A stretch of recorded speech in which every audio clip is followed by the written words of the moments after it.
pessoal, tudo bom com vocês? Eu sou o professor Luciano Júnior, professor de História e História do Recife. Nós vamos hoje, para uma aula extra aqui a partir dessa semana. A gente começou aí com as aulas, mais um horário, e a gente agora vai se encontrar mais vezes aqui. A gente vai ter a nossa aula de História, mas teremos também a nossa aula de História do Recife. A gente fez o desmembramento. E para comemorar isso, eu já trouxe aqui o meu cafezinho. Billy Boy, o café, Billy. Tá na hora do cafezinho para acordar. Então a gente já vem com o cafezinho aqui, já para acordar. Acorda aí, sexto ano. Se não acordou ainda com a aula mara de matemática, vamos acordar aí com a aula de História do Recife. E para nos ajudar, hoje na nossa aula nós contamos com a ajuda dela, a poderosa Elaine, ó, ela aqui, ó, tchauzinho, Elaine aí, ó, toca aqui, bate aqui, é isso aí. E nesse sentido, contamos, né, com a ajuda da Elaine, nossa intérprete de Libras, que vai nos ajudar aqui para fazer com que a nossa aula se torne mais acessível para todos e todas. E contamos também com a ajuda dele, o nosso professor boêmio, professor Giorgio.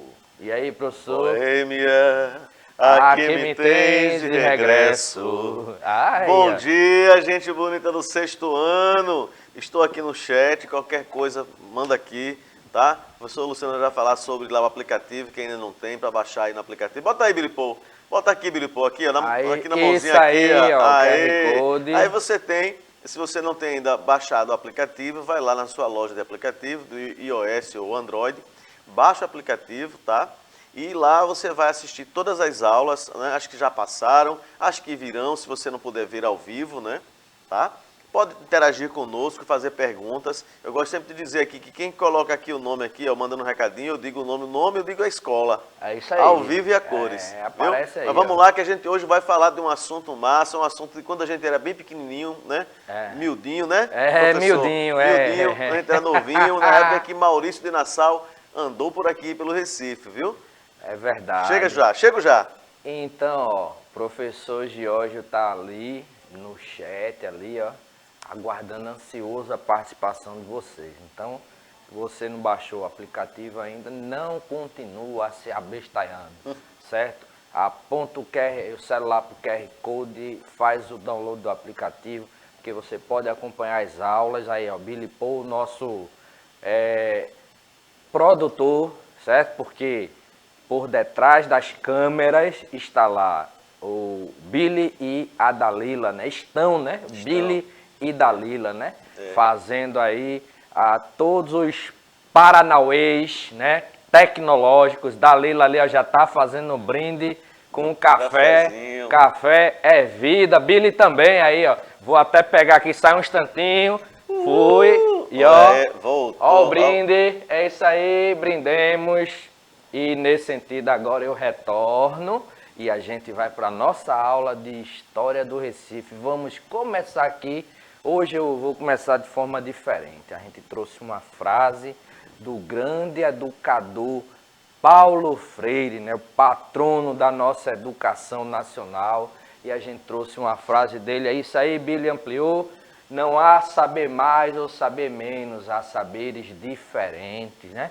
É uma frase assim, clássica do Paulo Freire, esse camarada, né, que no século passado, lá na cidade de Angicos, ele iniciou um processo, né, que promoveu uma verdadeira revolução na vida de alguns adultos, né, a quem ele se propôs, no intervalo de menos de 2 meses, né, de alfabetizar.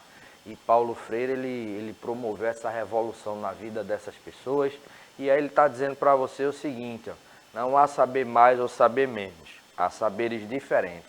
Em outras palavras, não há pessoas que sabem mais ou sabem menos do que as outras. Pode até saber a respeito de algum tema, mas ela vai saber menos a respeito de outro. Então, as pessoas no seu processo, né, de produção do conhecimento, o conhecimento das pessoas, dos diferentes, né, das diferentes, ele se complementa, né? Então, nesse sentido, o professor Giorgio, ele pesquisa sobre uma coisa, eu pesquiso sobre outra, e na conversa, na troca de experiência, na troca de conhecimento, a gente amplia o nosso conhecimento. Ele vai ampliar o dele com as minhas informações e vice-versa. E assim, aproveitando para dizer que você pode aprender também com o seu coleguinha do lado, com a sua coleguinha do lado, e pode aprender, inclusive, com as nossas aulas aqui do Educa Recife, não é isso, professor? Exatamente. Então, vamos lá, diga lá, vamos não, lá. Eu costumo dizer sempre, né? Muitas vezes você que está me assistindo, né, na sala de aula, tem gente que está assistindo também essa nossa aula e é da EJA, né? E dizer que, ó, não tem por que ter vergonha de ter dúvida. Exatamente. Certo? Muitas vezes a gente está falando um assunto na sala de aula ou alguém está falando algum assunto e você fica com vergonha de perguntar. Meu povo, não leva pergunta para casa, tá? Se tiver alguma dúvida aqui na aula da gente, pergunta no chat. Ou então mesmo que você perdeu, assistir a aula depois, lá no YouTube. Você tem como fazer uma perguntinha e a gente responder depois. Então não leva dúvida para casa, não sabe, pergunta. Beleza? Não existe pergunta besta, né? Existe apenas a besteira de achar que qualquer pergunta pode ser besta, né? Então, ele filosofou agora. Professor Luciano Júnior. Então, vamos começar dizendo o seguinte. Você conhece esse local aqui? E aí, ó, já passou, eu acredito que você que está aí nesse momento em casa, você já passou por esse local. E aí, professor, o senhor já passou por esse local? Oxe, muito demais. A ponte de Ferro, ou a ponte da Boa Vista, ou também a ponte de Isabel, né? Que liga a Rua da Imperatriz à Rua Nova. Exatamente, né? Antigamente a gente atravessava essa ponte, então lá no final dela, onde a gente está vendo ali, ó, no finalzinho dela, existia uma loja chamada Arapuã. Faz tempo. Poxa, e a Lobras? Lobras, eita, aí essa daí eu não lembro não. Lembra dela mais do que eu, né? Não, eu vou dizer a você com toda sinceridade. Eu, quando vim morar no Recife, né? Eu saí de Condado, uma cidade que fica depois de Goiânia, e o meu abraço ao pessoal de Condado que assiste as aulas da gente, viu, Luciano? Isso. Tem gente lá de Goiânia, Condado, que assiste Timbaúba, Nazaré da Mata, mandaram o recado. Tá vendo? O poder que a televisão tem, né? Então, pela Nova Nordeste, canal 22.4, ao vivo e a cores. Mas, veja, quando eu vim para Recife em 75, viu, Billy Paul? A Rua da Imperatriz ainda passava carro. Passava carro.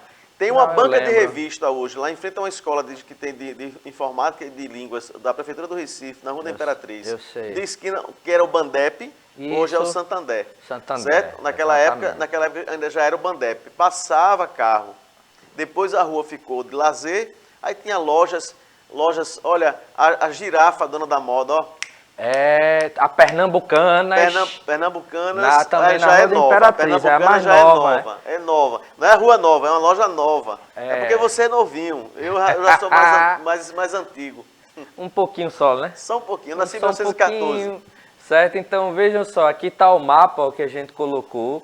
De onde fica aí, ó, a Ponte Maurício de Nassau, certo? Então a gente tem aqui, olha lá, que ponte linda. Eu coloquei aqui, primeiro a gente tem aqui, ó, vamos voltar porque a gente volta aí. A Ponte da Boa Vista, exatamente essa daqui.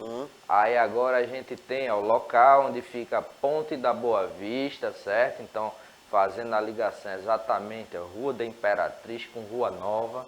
E nesse sentido, ó, se você pega aqui, ó, nesse sentido aqui, Ponte da Boa Vista, você pega aqui para a esquerda, vai pela Rua do Sol, Avenida Guararapes, vai sair de frente aos Correios, né? Mas aqui a gente tem outro local, ó, outra ponte aqui, ó, a Ponte Maurício de Nassau.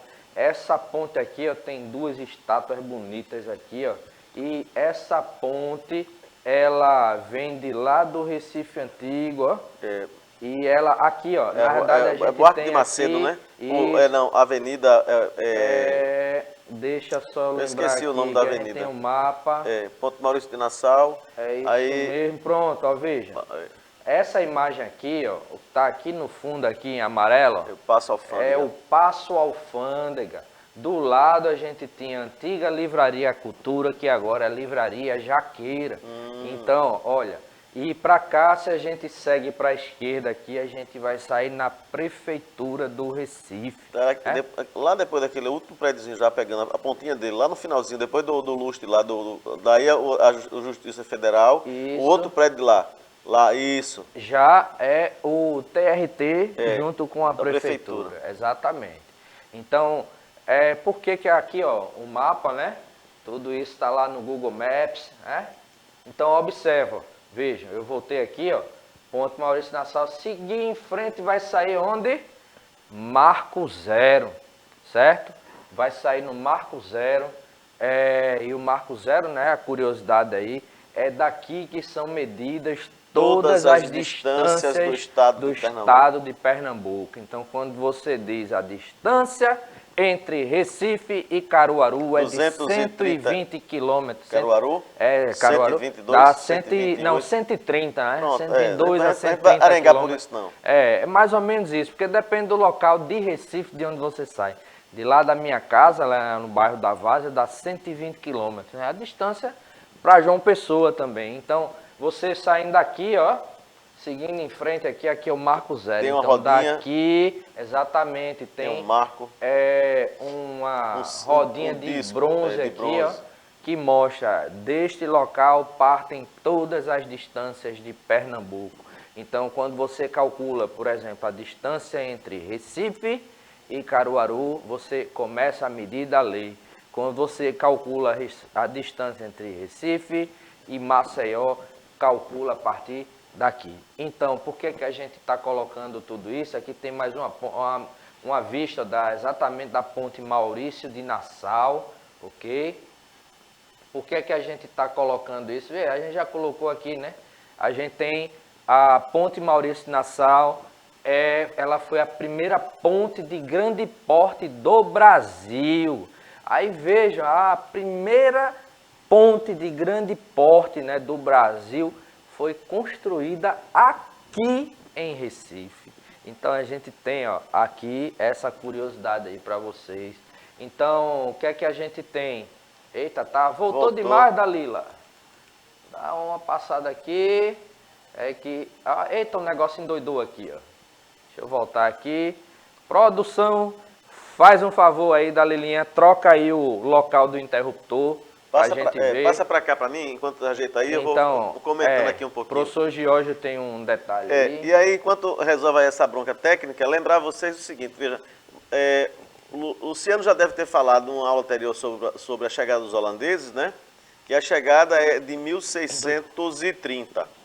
Então, em 1630, os holandeses eles desembarcam em Pau Amarelo, porque não conseguem desembarcar no porto do Recife.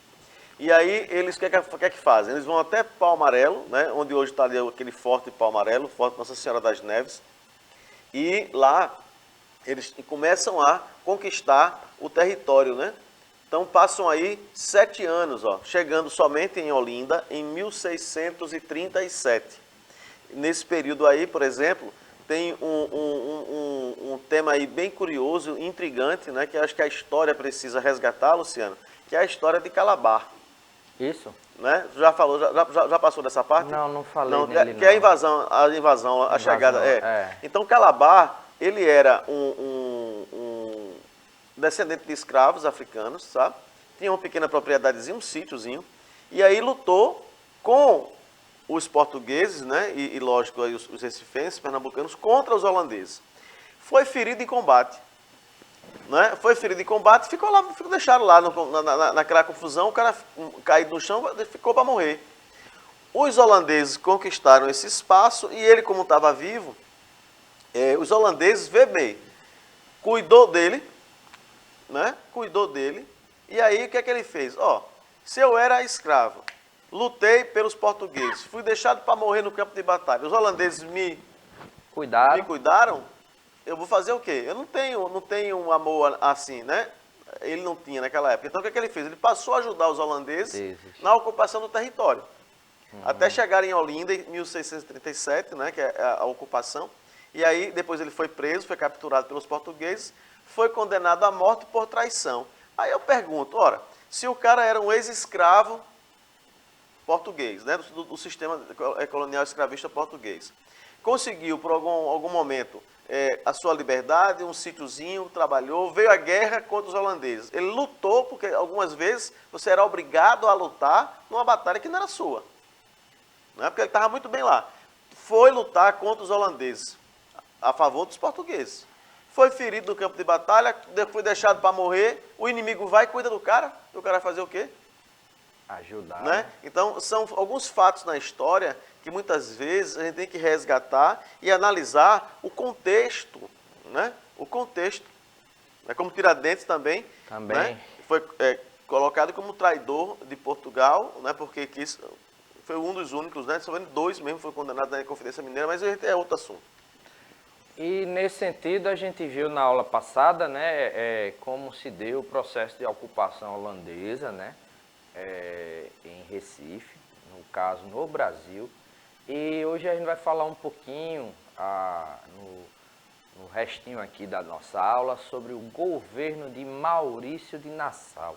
A gente viu, né, que os holandeses eles iniciam o seu processo de conquista territorial aqui, né, do Brasil, após, em decorrência, né, da União Ibérica, os espanhóis terem expulso os holandeses de todas as colônias portuguesas que ficaram sob a administração da Espanha após a morte do rei de Portugal, que não havia deixado, né, herdeiros. Então, o herdeiro mais próximo, o parente mais próximo, foi o rei da Espanha, a Espanha inimiga da Holanda, expulsa os holandeses de todas as colônias que pertenciam a Portugal, porque a Holanda, a gente viu, tinha uma parceria com os portugueses na produção do açúcar, logo foram expulsos também aqui do Brasil, e nesse sentido, né, como tinha investido muito capital na produção dos engenhos de açúcar, eles resolvem iniciar a conquista territorial. Após essa conquista, né, após a rendição das tropas locais, né, portuguesas aqui no Brasil, os holandeses fundaram uma colônia, né, aqui, no caso, no Recife, administrada por Maurício de Nassau. Então, nesse sentido, vamos passar aqui, nesse sentido, a gente vai ver, né, que a partir, né, da Companhia das Índias, né, ela vai oferecer um crédito, né, para os proprietários, reorganizar os engenhos e adquirirem escravos, porque foi o seguinte, tá lá o engenho era a parceria holandesa-portuguesa, né, então no momento em que eles invadem, né, vai haver uma certa destruição também de alguns engenhos. Então, para reorganizar a economia aqui no estado, os holandeses eles vão oferecer mais algum capital para os donos de engenho, né, ali reorganizarem aquele processo, só que o território agora ficava sob dominação holandesa, né? Então, passando aqui, a gente tem, né, que chega para aqui no território, né, de Recife, né, território de Pernambuco, o conde, né, Maurício de Nassau. E ele vai tratar também, né, de urbanizar a capital aqui de Pernambuco, né, hoje capital de Pernambuco, né, mas durante um bom tempo a capital do estado ela ficava ali com Olinda, né. Então, nesse sentido, só mais na frente, né, com a questão da Guerra dos Mascates, né, que a gente vai ter ali a disputa, né, entre Recife e Olinda, a gente vai ter uma mudança, a elevação de Recife, a condição de vila, então a gente tem tudo isso. Mas isso é outra questão. O fato é que, quando Nassau chega aqui, ele vai trazer consigo, ou vai trazer para o Recife, uma grande quantidade de artistas, né? Engenheiros, arquitetos, urbanistas, né? Então, pintores, né?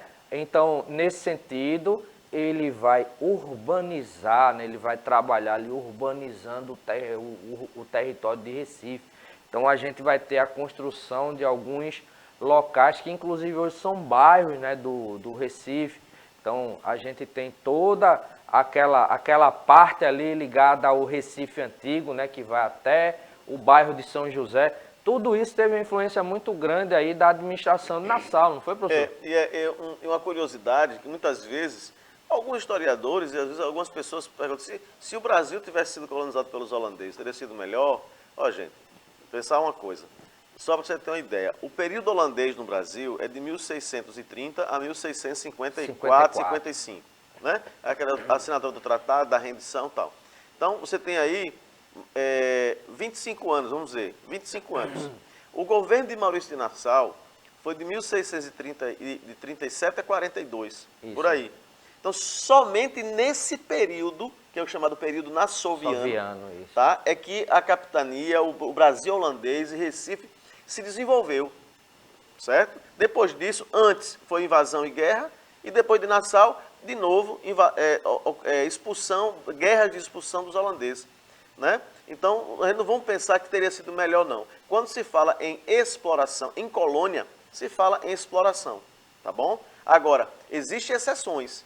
Os holandeses que estavam aqui no comércio, que trabalhavam com o comércio de açúcar e que foram expulsos e vão para Nova York, que era antigamente Nova Amsterdã. Nova Amsterdã. Né, na ilha de Manhattan, ali próximo. Foi um grupo que estava aqui, mas estava também o quê? Ganhando e lucrando. Então, quando são expulsos, vão para lá e vão desenvolver o comércio. Então, tanto que os Estados Unidos é um país que, na sua essência, é comércio e indústria, também baseado na exploração da parte sul, escravista, né? A gente vai falar um pouco disso, porque ó, quando ele chega aqui, uma coisa muito importante que vai acontecer é que Nassau vai implantar uma política aqui de tolerância religiosa. Então a gente vai ter, por exemplo, a chegada de judeus, né, a judeus holandeses aqui no Recife. A gente vai ter a chegada de protestantes, né, principalmente calvinistas, né, aqui no território de Recife. E dentro dessa política de tolerância, vai haver aí a liberdade de culto, né, para católicos e judeus. Por que católicos e judeus? Porque os holandeses, eles tinham aí uma tendência protestante. Então vamos lembrar, a colonização portuguesa no Brasil é uma colonização católica. Durante o período de ocupação holandesa, a gente vai ter uma certa predominância, né, dos protestantes, né, a partir da dominação, né, holandesa, né, que tinha essa tendência mais calvinista. Mas eles vão conceder aí liberdade de culto para os católicos e para os judeus.